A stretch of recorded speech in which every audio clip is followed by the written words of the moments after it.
गुंडाळली जाते, काय वाटतं? मला सांगा 35 वर्षात कधी असं झालं? मॅरेथॉनच्या अगोदर सगळे रोड व्यवस्थित होत होते, जनतेला त्रासही नव्हता होता. आज मॅरेथॉन बंद केले, रोडची परिस्थिती काय? का बंद केलं?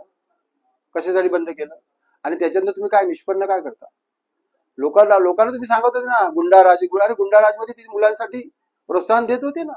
वसईमध्ये प्रोग्राम होता, इकडनं विवाह कॉलेजच्या बाजूने मॅरेथॉन जात होतं, सगळ्या ठिकाणी रोड चांगले होत होते. आता काय केलं तुम्ही काय करतात?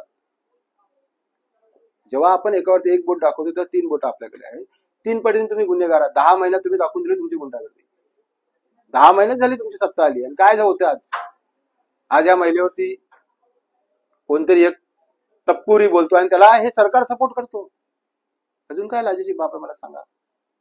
आम्हाला कधी कधी असं चीड येते.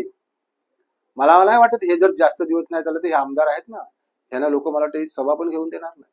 पारंपरिक दिवाळी पहाट आणि आपला कला खेळण्यासाठी देशभरातून खेळाडू इथे येत होते आणि वसुलीचं नाव होत होतं, ते देखील आता रद्द करण्यात आलं. तेच तुम्ही समजायला पाहिजे आता पत्रकार लोकांनी. मला बोलण्यापेक्षा तुम्ही समजायला पाहिजे हे सरकार कुठे चालले.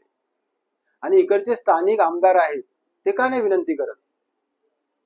बाकीच्या ठिकाणी बरोबर धावता, रात्री कुठे टेंडर असेल तिथे बरोबर धावता, कुठे अनाधिकृत बांधकाम असेल तिकडे बरोबर आरटीआय मारतात.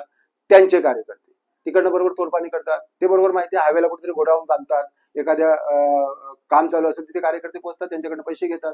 ते चालते. आमच्यावरती आरोप आहे का बघा? आम्ही कोणाकडनं पैसे घेतलेत कधी? आम्ही सतत गरिबाला मदत करतो. जिथे जिथे महिलावरती अन्याय होते तिथे जनार्दन पाटील पहिला उभा राहतो.